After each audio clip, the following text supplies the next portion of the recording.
Mga kabayaners, ako may pakita ninyo ang atong bagong singer akong gitudluan ganina. Perfect na kayo. Di gid mo magmahay ug makadungog mo. Ma-amaze gud nyo. Let's go.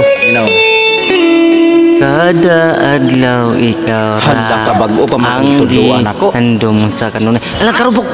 Maulam tas Dita kabalo kay ano?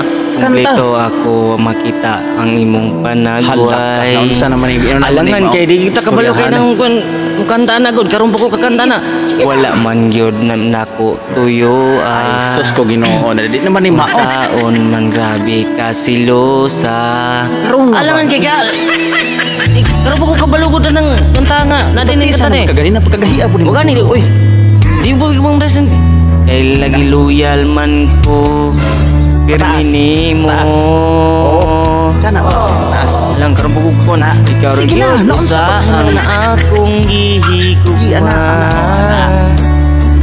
Buhaton ang tanan bisag pasanon pangkalibutan. Lang karambugog ko na nagod. Kakanta. Ikaw rin yun akong gusto. Alangan karambugog ko kanta nagod. Ginoo. Karong ako no? Karong kanta nagod. Amiga nga guwapa. Lang karong ko kakanta na. Gusto. Ay gusto. Lang di kita kabalong kanta na. Bisan sampiton dili mo tanaw. Mulawan tas viewers. Katawan taan nila. Mura malipay. Sana mag-istorya kanta. Alangan di ko kabalo kay nagod. Ikaw ra gyud usa ang akong kanta gani kang kani istorya hon.